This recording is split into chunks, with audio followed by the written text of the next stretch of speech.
I'd like to begin in the spirit of reconciliation.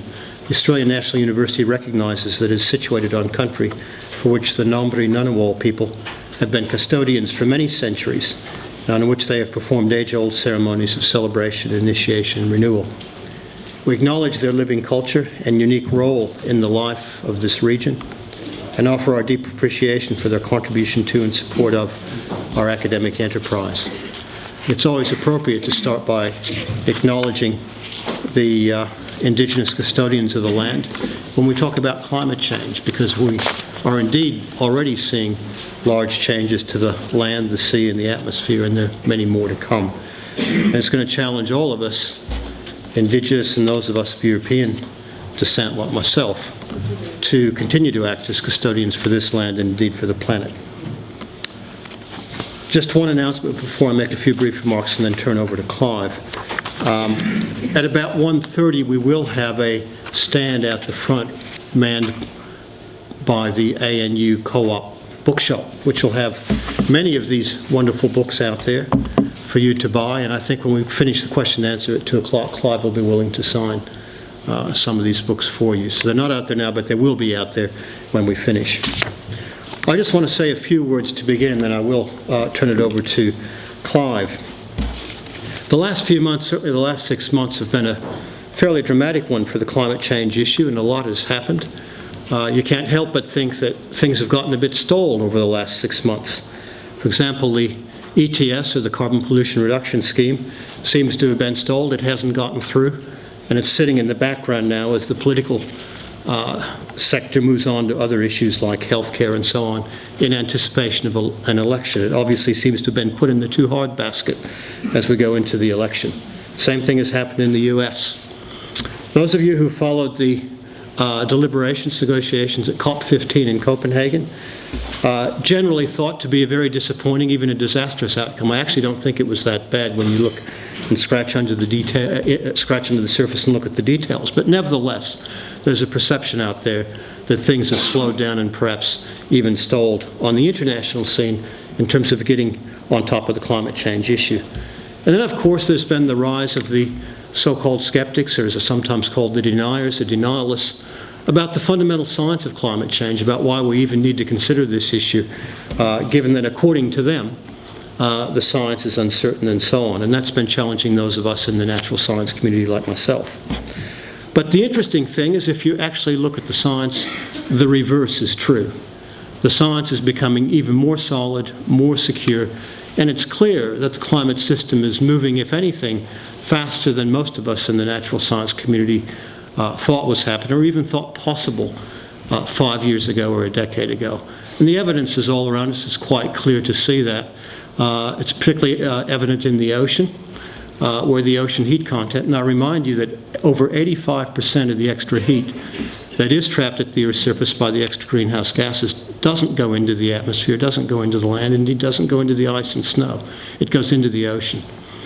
And that's obvious if you've done first-year physics, because of the enormous thermal capacity of the ocean and the fact that it covers 2/3 of the planet, and it's very deep in many parts. So when you look at that, you find that the ocean heat content has risen inexorably, steadily from the middle of the last century, and it is accelerated. More heat has gone into the ocean in the last decade than in any other decade before that, since the middle of last century, and that's clear. When you do look at the snow and ice, it's clear that things are moving fast there now. The Arctic sea ice is diminishing at an extent faster than we thought a few years ago. Greenland is now losing ice at about 200 cubic kilometers per year, and we see the first signs that Antarctica, which was thought to be more stable than Greenland, is also losing ice, and there's concern about the West Antarctic ice sheet as being particularly vulnerable.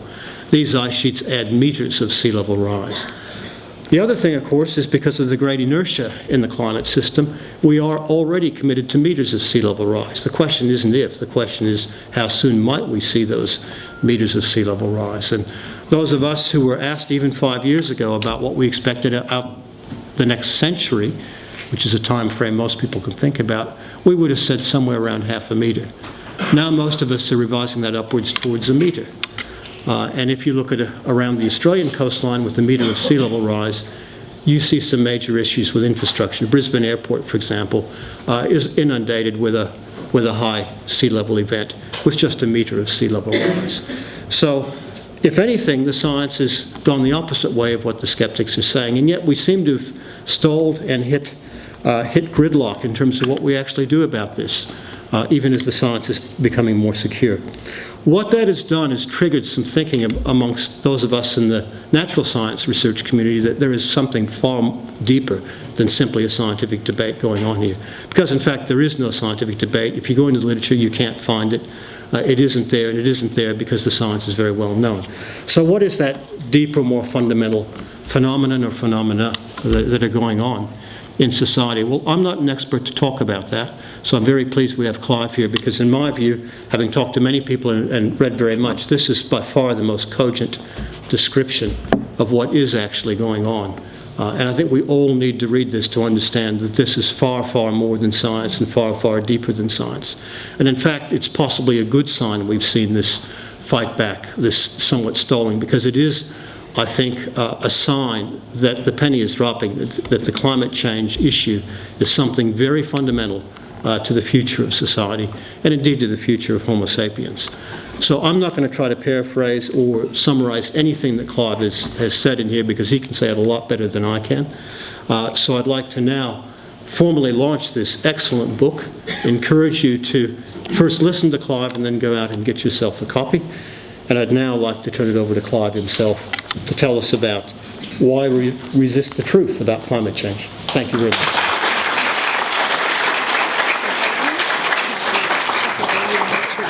Can hear you? Sure. Many thanks, Will, for that introduction, and to the Climate Change Institute and the Centre for Applied Philosophy and Public Ethics for organising this event, and particularly to Ros Smith, who did all the hard work to get us here today. Well, the attack on climate science in recent times has been orchestrated, relentless and effective.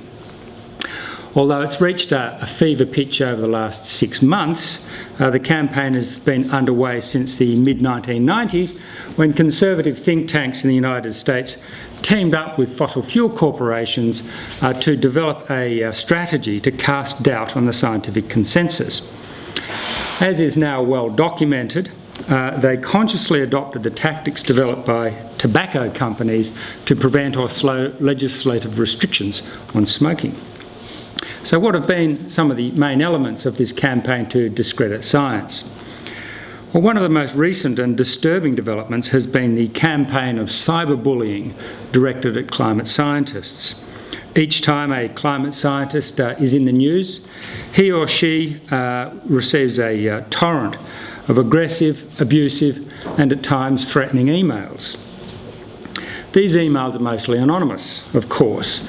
Some are clearly spontaneous, but others show all the signs of being orchestrated. And the purpose of the cyberbullying is to upset and intimidate the targets, making them reluctant to participate further in the climate change debate or to change what they say. And here's an example that I came across in Brisbane, a flyer that's been circulated in Brisbane. The top says, "The following individuals are some of Australia's leading proponents of the global warming hoax. Give them a call and ask them if they're wittingly pushing this genocidal lie, or if they're just too stupid or lazy to look at the mountains of evidence which refute it." And it goes on to give the names and private phone numbers of a number of people involved in the climate change debate who support the science. And as you can see from here, journalists and campaigners too are targeted by cyberbullies. Some have had to call the police to deal with the more serious threats. The emergence of an army of aggressive denialist bloggers indicates that climate denialism has made a radical shift in the last couple of years. It can no longer be understood as lobbying funded by the fossil fuel companies, but it has now become linked to a wider populist political movement. Nevertheless, the older, more organised arm of denialism has been emboldened in recent times and has begun to use more risky tactics, including what might best be described as black operations. The hacking into computers at the Climatic Research Centre at the University of East Anglia is only part of a more extensive campaign of black ops organised by elements of the denial industry in the run-up to Copenhagen and subsequently. Others include break-ins to the offices of climate scientists, an attempt to infiltrate the computer system at the Canadian Centre for Climate Modelling and Analysis at the University of Victoria by two people posing as technicians, and industrial espionage directed at US green groups. The rage of denialist bloggers is stoked by a number of internet sites around which they congregate electronically. I wrote a series of articles about this phenomenon 3 or 4 weeks ago that appeared on the ABC's website, The Drum, if you want to get a bit more detail. And in one of those articles, I mention the sites and opinion pieces of Andrew Bolt and Tim Blair from the Murdoch tabloids, along with websites operated by skeptic Joanne Nova and the Queensland Farmers Organisation AgMates. On these sites, discussion of the global warming conspiracy seamlessly segues into a hodgepodge of right-wing populist grievances and causes, including defending rural property rights, the martyrdom of farming hunger striker Peter Spencer, the errors of the Club of Rome, inevitably, the blood on the hands of Rachel Carson for apparently causing DDT to be banned, the evils of Al Gore, and the United Nations grand plan to dominate the world. Vilification of climate scientists and others engaged in the climate debate is not confined to the netherworld of the internet. Arguably, the most influential source of misrepresentation and ridicule is the Murdoch broadsheet The Australian, which not only turns over its opinion pages to every denialist, no matter how loopy, but regularly features news stories that grossly misrepresent the science. The Bureau of Meteorology has simply given up trying to correct the errors that appear frequently in The Australian because they find pointing out the errors makes no difference. The international campaign against climate science has taken a sinister turn in recent weeks. Oklahoma Republican Senator James Inhofe has called for climate scientists associated with the IPCC to be investigated for criminal violations. A document prepared by his staff on the US Senate Committee on Environment and Public Works claims scientists mentioned in the emails stolen from the Climatic Research Unit at the University of East Anglia, those scientists are guilty, they claim, of manipulating data and obstructing its release. It goes on to list federal laws that these people may have violated and names 17 climate scientists, including some of the most eminent in the world, who Inhofe's staff claim should be investigated for possible criminal prosecution. The accusation of criminality against leading climate scientists takes the denialist campaign of harassment and intimidation to new depths and immediately conjures up images of McCarthyism.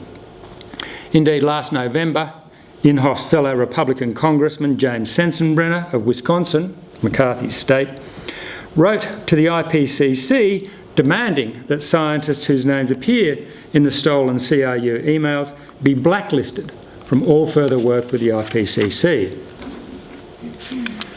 The raw material that feeds the populist anger is generated overwhelmingly by a network of conservative think tanks, in part funded by Big Carbon.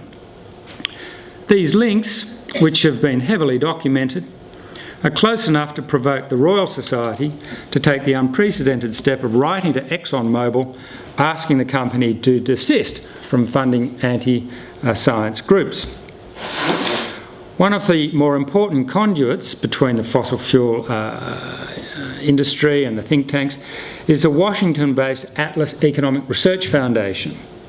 Atlas supports financially a network of some 200 libertarian think tanks around the world, including, according to an investigation by US magazine Mother Jones, the Institute of Public Affairs and the Centre for Independent Studies in Australia. Atlas co-sponsored the Heartland Institute's Climate Skeptic Conference in Washington last June, attended by a number of prominent Australian skeptics, including Senator Fielding. The Heartland Institute has received funding from ExxonMobil and earlier received funding from Philip Morris, to campaign against smoking restrictions.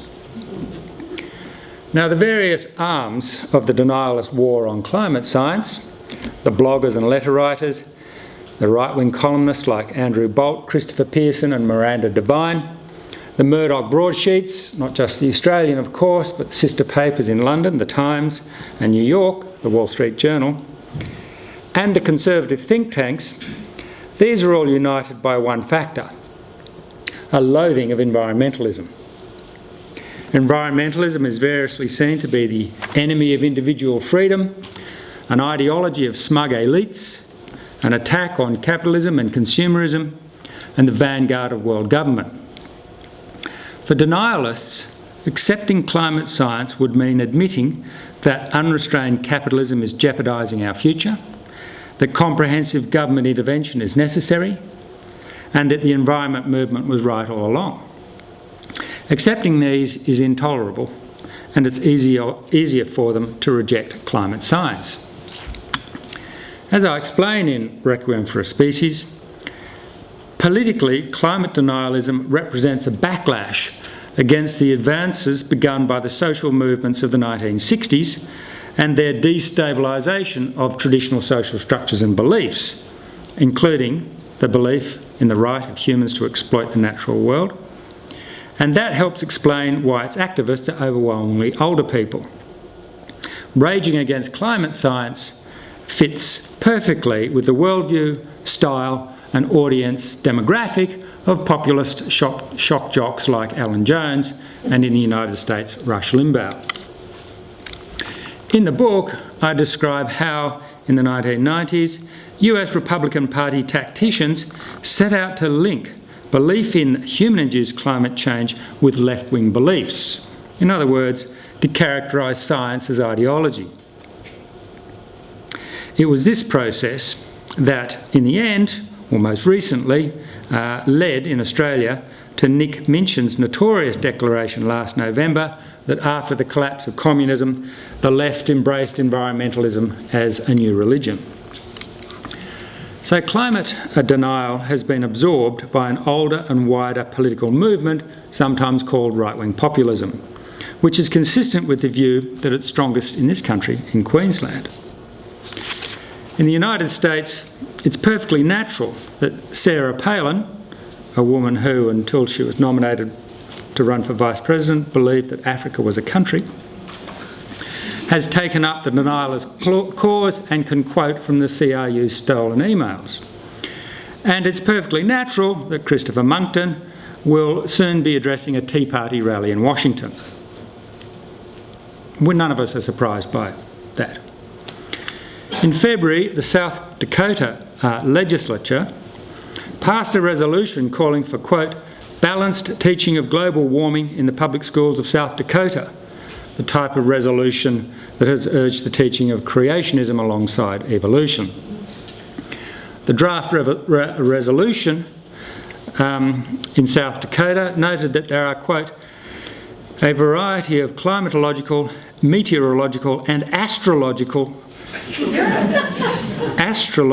factors that affect climate. Ian Plimer, who made his name attacking creationism, now counts these people, along with Steve Fielding, among his political allies. In recent years, the denial movement has been joined by some hardline conservative Christian groups. I should point out that not all evangelical Christian groups are on the denialist side. Some of them are campaigning strongly for action on climate change. But some of the more fundamentalist conservative Christian groups have taken up the denialist cause, and they include the notorious Catch the Fire Ministries in Melbourne and its witch-hunting pastor Danny Nalaya. These groups, it's now emerged, were heavily involved in the lobbying to have Tony Abbott elected as Liberal Party leader.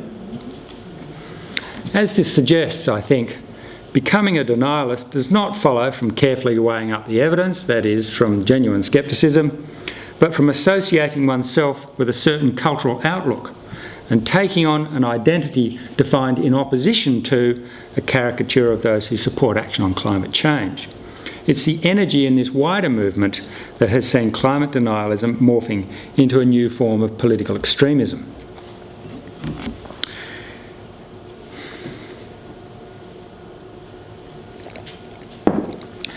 Unfortunately, the chorus of declarations that the climate scientists got it wrong has had no impact on the Earth's climate. Indeed, as Will pointed out, those who study the climate itself, rather than the bogus debate in the newspapers and the blogosphere, understand that climate science and popular perceptions of climate science are diverging rapidly, not least because the news on the former is getting worse. Soon after the early 2007 release of the fourth assessment report of the IPCC, those familiar with the science began to say that as a result of the consensus process and the natural caution of scientists, the fourth assessment report had seriously understated the risks from climate change, particularly in its selection of scenarios and its estimates of likely sea level rise. Let me mention very briefly a number of developments in climate science that have been published or reported in the last 5 or 6 months. In other words, since the so-called ClimateGate scandal broke with the publication of the stolen CRU emails. And it's evident that warming is more alarming than previously thought, yet the evidence has been buried in the avalanche of confected stories claiming that climate scientists have exaggerated. First, we've got data showing that we've had the warmest decade on record. Secondly, and for me, the most scary result that's emerged in the last few months, a new study concludes that an average warming of 3 to 4 degrees, which was previously thought to be associated with carbon dioxide concentrations of 500 to 600 parts per million by volume, 3 to 4 degrees is now believed to be associated, looking at the paleoclimate record, with concentrations of only 360 to 420 parts per million, a range, of course, that covers the current concentration of 385 parts per million. If confirmed by further research, the implications of this are terrifying. While news reports allege glacial melting has been exaggerated, the best evidence is that the rate of disappearance of glaciers is accelerating. The University of Zurich's World Glacier Monitoring Service reports, quote, new data continues the global trend in strong ice loss over the last few decades. Next, the rate of flow into the sea of Greenland and Antarctic glaciers is accelerating, adding to sea level rise. This augments the evidence that cautiousness led the IPCC to significantly underestimate the likely extent of sea level rise in the 21st century. The East Antarctic ice sheet, previously believed to be stable, unlike the West Antarctic ice sheet, has now begun to melt on its coastal fringes. And finally, in this very brief overview, sharply rising temperatures in the Arctic have, over the last 5 years, caused a rapid increase in the amount of methane being emitted from the melting permafrost. According to one very recent study, over the last 50 years, in the James Bay region of Canada, the limit of the Arctic permafrost has retreated northwards by 130 kilometres in 5 years. Over the last 50 years. So over the last 6 months, a vast gulf has opened up between the media-stoked perception that the climate science has been exaggerated and the research-driven evidence that the true situation is worse than we thought. Just when we should be urging immediate and deep cuts in global greenhouse gas emissions, the public is being lulled into disbelief by a sustained and politically driven assault on the credibility of climate science. So where are we at?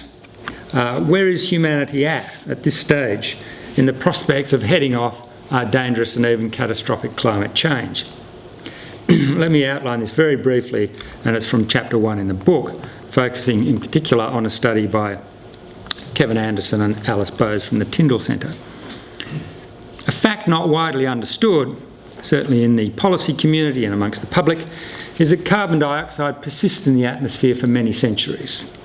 So our future will depend on the total amount of carbon dioxide that's been emitted over the last century or so, and particularly the last few decades, and the amount that will be emitted over the next few decades, because that carbon dioxide will persist in the atmosphere for at least 1,000 years, affecting the climate. So, the total amount of carbon dioxide which we humans put into the atmosphere will depend on two critical factors. One, the year in which global greenhouse gas emissions reach their peak, and two, the rate at which they subsequently decline. In other words, you've got a curve like this, we're about here. The question is when it will reach its peak and the rate at which it will decline thereafter, quickly or slowly. And it's the envelope underneath, or the integral under that curve, which will determine the total amount of carbon dioxide emitted and therefore the total concentration in the atmosphere, and that will determine the Earth's climatic future for a very long time to come. So you can see that the year of the peak and the rate of subsequent decline are absolutely crucial. And using the so-called budget approach, which estimates the area under these curves, a number of research groups have done recently some very sobering calculations. So following Anderson and Bose, let's be very optimistic about these two critical parameters or assumptions or factors. First, let's assume that global emissions peak in 2020. So that after that year, any increase in emissions from poor countries must be more than offset by declines in emissions from rich countries, because of course you wouldn't expect poor countries' emissions to peak in the same year as rich countries. This probably means that poor countries and their emissions might peak in maybe 2030, if we're lucky. It has to be said that a global peak in 2020 looks like a very optimistic assumption after the failure of the Copenhagen meeting to reach any binding or comprehensive global treaty. Second, let's assume that global emissions fall by 3% per annum for some decades thereafter, until they reach some floor, which would be the minimum necessary to supply the world's population with food, albeit in a much more carbon efficient way. Well, because emissions needed for food production will decline more slowly than others, a 3% overall decline probably means a 4% decline in energy and industrial and other emissions. And of course, we can't expect poor countries to cut their emissions as fast as rich ones, so a global decline of 3% translates probably into a 6 to 7% decline per annum over some decades in rich countries. The question is, can we do it? Well, one way of getting a steer on whether this is possible is to look at some historical examples to get a guide. And the Stern report includes a very powerful box which gives us some examples. In the 1990s, Britain's dash for gas aimed to replace, in large measure, coal-fired electricity generation. And that dash for gas caused the nation's total emissions to fall by about 1% per annum over the decade. From the late 1970s, for 25 years, France had a very aggressive program of building nuclear power plants, to the point where some 80% of France's electricity is now generated from nuclear power. Over the period, emissions from electricity in France fell by about 6% per annum, but overall, the nation's emissions fell by only about 1% per annum. After the collapse of the Soviet Union, Russia's total emissions in the 1990s fell on average by 5.2% per annum, which is close to the rate of decline in rich countries we need. However, this decline in Russia's greenhouse gas emissions tracked the collapse of the economy. Russia's GDP fell by 50% or so in that period, causing widespread social misery. Nevertheless, let's be optimistic and assume that global emissions do peak in 2020 and decline by 3% globally thereafter. Where will that leave us? Would it be enough to stabilise the concentration of carbon dioxide in the atmosphere at, say, 450 parts per million, associated most likely with warming of 2 degrees, the target set by the G8 and the EU? Well, the answer is no, nowhere near it. We wouldn't stabilise even at 550. It would actually take us to 650 parts per million associated with 4 degrees of warming globally. Of course, 4 degrees on average means 5 to 6 degrees warming on land and a higher level closer to the poles. This analysis has been replicated by a couple of other studies, a particularly interesting one from the WBGU, the German Advisory Council on Global Change, chaired by John Schellenhuber, and they assessed what it would take to have a good chance of remaining within what's known as the 2-degree guardrail. And the study concluded that even a delay in the peaking year to 2015 means that global emissions would have to fall at a rate of 5% or so. And if the peak is delayed to 2020, global emissions would need to fall at 9% or so, which is completely out of the question. Any further delay makes the 2-degree target impossible, any further delay beyond 2015. And the WGBU concludes delaying the peak year even further to 2020 would necessitate global emissions reduction rates of up to 9% a year, i.e. reductions on an almost inconceivable scale, entailing technological feats and social sacrifices on a scale comparable to those of the Allied mobilisation during the Second World War. You can see the Anderson and Bose analysis just by projecting with your eye on this red one, instead of coming down at 9% going to 2020, and imagining a curve coming down at 3%, and it's you can see that there's a vast extra amount of carbon dioxide that goes into the atmosphere over subsequent decades, and that's why Schellenhuber referred to these as vicious integrals. So the 2-degree target is impossible.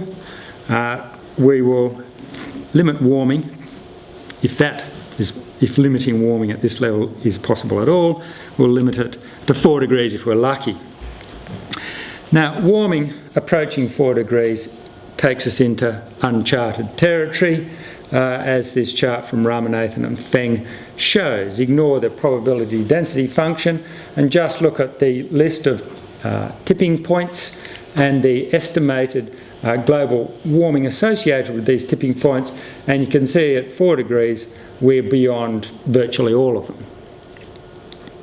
Not immediately, you set them in train, and then over subsequent decades or centuries they unfold. At 4 degrees centigrade, which is anticipated to occur most likely perhaps in the 2070s, so well within the lifetime of children born today, the world would be hotter than at any time for the last 15 million years. Yet this is now regarded as the most likely future before the end of the century by leading climate scientists.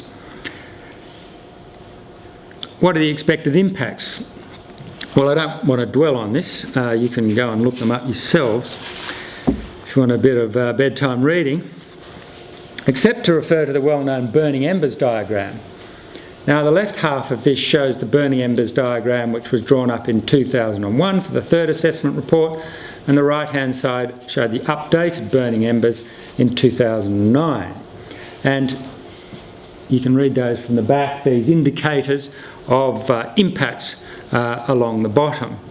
What this figure shows is that until recently, we thought we were fairly comfortably located in the bottom left-hand quarter of this diagram. In other words, a few years ago we thought we had a very good chance of limiting warming to 2 degrees, and we also thought that warming of 2 degrees, whilst worrying, would have manageable impacts on the climate and the various species that occupy the Earth.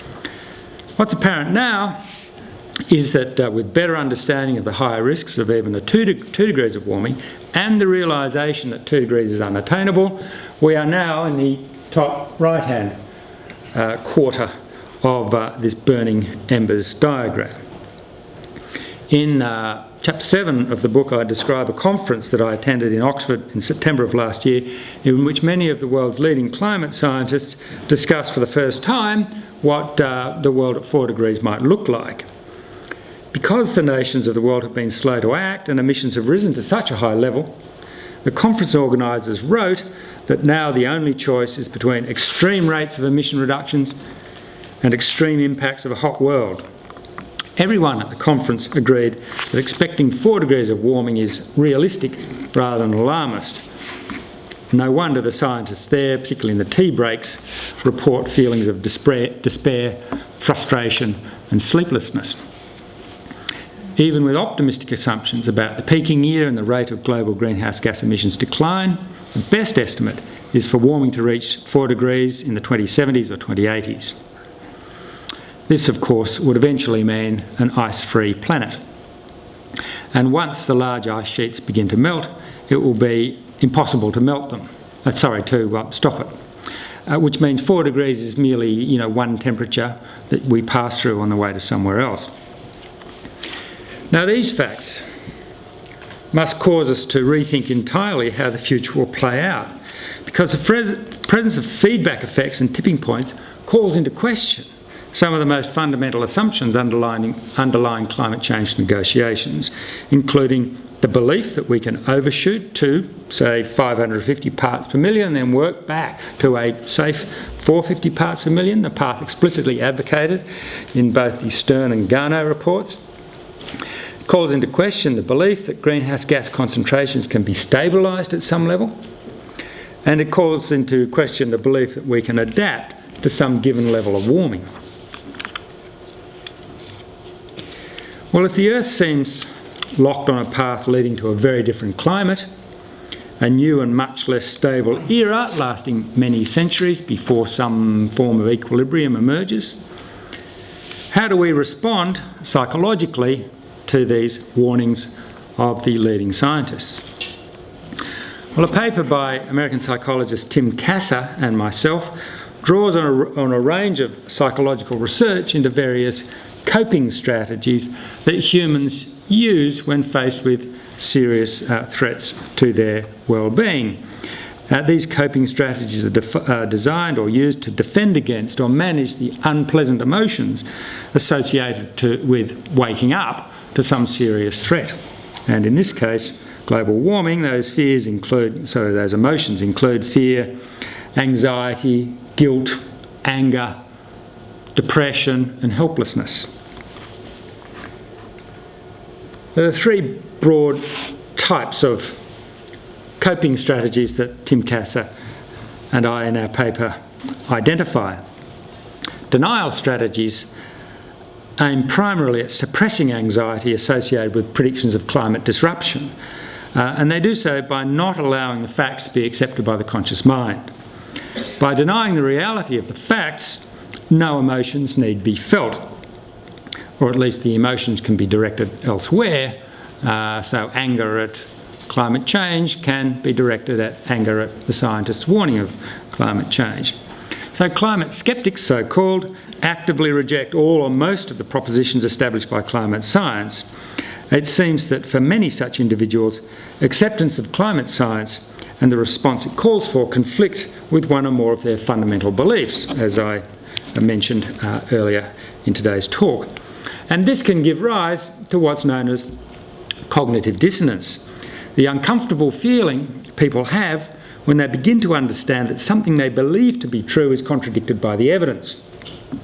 The theory of cognitive dissonance was developed by an American psychologist in the 1950s by the name of Leon Festinger. And he developed the idea after observing a religious cult that gathered around a woman named Marion Keech, who had received messages from an extraterrestrial being predicting the end of the world on the 21st of December 1954. Believers, she said, would be rescued by a spaceship just before the flood that engulfed the world and killed everyone else, that is. Now, Festinger thought this was an interesting phenomenon and infiltrated the cult to see what would happen when, as he predicted, the prophecy turned out to be wrong. News had leaked out, and the media gathered on the front lawn of Marion Keech's house when the cult members gathered on the appointed day to be whisked away by the flying saucer, or the spaceship. And when the world didn't end at midnight on that day, cult members were, of course, shocked. Some of them began weeping, some of them stared at the ceiling. After all, most of them had resigned from their jobs, sold their assets, left their families, and prepared themselves to go to another place. But what Festinger observed was that rather than adjusting their beliefs in light of the new fact, the cult members, in fact, began proselytising even more fervently. In fact, Marianne Keech, around 2 a.m, received another message from the extraterrestrial being, his name was Sananda, telling her that the world had been spared because of their faith in Sananda. Now, climate deniers seem to become more active as the scientific evidence for warming mounts. So, climate denial, I'd stress, is only superficially an argument about the science and is really about much deeper factors going on. So that's hardline denial, a less vociferous form of denial, much more widely practiced in the community, could be called casual denial. Anxiety can be reduced simply by restricting our exposure to distressing information, such as by skipping news stories or avoiding conversations, disengaging, in other words, from information that causes distress. And we use various inner narratives to explain this or to dismiss the evidence. For example, I'll worry about it when the scientists make up their minds. Or environmentalists always exaggerate. It'll be all right. The willingness to use any reason to dismiss the evidence has recently been exploited by the anti-science editors at The Australian. After a speech by Penny Wong on sea level rise, they carried a front page story with a huge photo of a bronzed bloke named Lee at Bondi Beach. Lee said that he's been coming to Bondi for 30 years and he hasn't noticed any change. So screw all those pointy heads. What would Will Stephen know when you can go and talk to Lee? Now, most people don't deny climate science. Instead, we adopt what can be called maladaptive coping strategies, those in which we acknowledge and accept the facts about global warming, up to a point, but cope by blunting the emotional impact. And we do this using a number of techniques. We might de-problematise the threat by making its scale seem smaller, or use distancing by emphasising the time lapse before the consequences of warming are felt. We might tell ourselves, well, humans have solved these sorts of problems before, so I'm sure something will happen. Or we might say, it's bad, but it won't affect me much. Or we might divert attention from anxious thoughts and unpleasant emotions by engaging in minor behaviour changes, like changing our light bulbs or participating in Earth Hour. Activities that mollify our feelings of helplessness or guilt. I caught myself doing this a few weeks ago in response to the Haiti earthquake. I found that I couldn't watch the images on television or hear the distressing stories on the radio. I was turning away and changing the subject because I just didn't want to deal with it. And then, at the suggestion of my wife, we made a donation. And after that, I could watch. I felt as though, for some reason, I'd sort of paid for the right or the capacity to watch these very distressing images on TV. Blame shifting is another strategy. This is a form of moral disengagement whereby people disavow their responsibility for the problem or the solution to it. Derogation of outgroups can be used to solidify one's sense of self and to ward off threats. And this is the tactic being used every time you hear someone say, well, Australia accounts for only 1.4% of global greenhouse gas emissions. Or when they say, China builds a new coal-fired power plant every week. It's this blame shifting that helps us cope with our sense of guilt, anger and helplessness. Or we can cultivate indifference. Apathy is typically understood as meaning the absence of feeling, but it can often reflect a suppression of feeling that serves a useful psychological function. If I don't care, I won't feel bad. And finally, wishful thinking. Cultivating what are known as benign fictions can be an adaptive response to an often unfriendly world. Those of us who've ever submitted a paper to a journal with great hopes of getting this killer publication which would send us on a stellar career, only to receive 3 viciously negative sets of referees' comments. Have to engage in benign fictions to rescue ourselves from sinking into a permanent slough of despond. Yet among benign fictions, it's important to distinguish between illusions that respond and adapt to reality, albeit reluctantly and over time, and delusions that continue to be clung to despite the accumulation of evidence. Now, against these maladaptive strategies,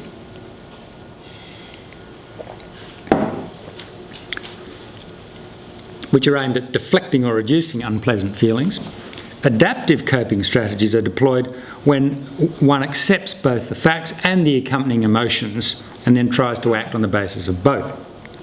They're adaptive in the sense of promoting psychological adjustment to new circumstances and stimulating appropriate actions. And Tim Castor and I identify 3 broad types. I'll just mention them briefly and draw to a close. Firstly, expressing and controlling emotions such as anger, despair and depression, can be a healthy response to anticipated climate change. I mean, if you're not despairing, you're not listening to the scientists. Of course, remaining indefinitely within these feelings can be debilitating, leading to apathy and resignation. So the objective is to manage and transcend them. A second approach is to overcome the fear of the unknown by finding out more about climate change. It helps a lot, as I'm sure some of us here can testify, to actually get a better understanding of climate change and what we can expect. It doesn't make you relaxed or accepting, but it takes away, it allows you to start acting, to start thinking about how the future is going to unfold, what I can do politically and even personally. And I think we are going to see, in fact I know we're going to see, because I've just seen the draft of the manuscript, a swag of books over the next years telling those of us who have got to the point of using adaptive coping strategies exactly what we can do. There are all sorts of moral problems associated with that, but nevertheless that's what's going to happen. Thirdly, there's a type of coping strategy known as new value orientation, which means adapting to climate change in a healthy way in the following broad types of way. Now, studies show, and the sort of context of this is that climate change inevitably raises questions of mortality. Our own, our descendants, other species, civilization. Studies show consistently that when people are given brief reminders of their own mortality, they are more likely to seek out means of enhancing their self-esteem by attaching greater importance to money, image and status. Thoughts of mortality are great for consumerism.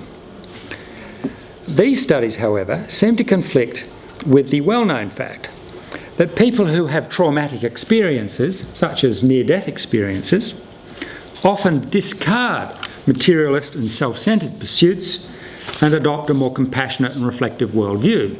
This phenomenon has led to what is known as post-traumatic growth theory. So there appears to be a contradiction between these two, and it's resolved this way by a couple of studies that have shown that while fleeting thoughts about death tend to promote more self-enhancing and materialistic behaviours, more conscious and careful processing of death has been shown to bring about the opposite reaction, adoption of goals that are less materialistic and more pro-social.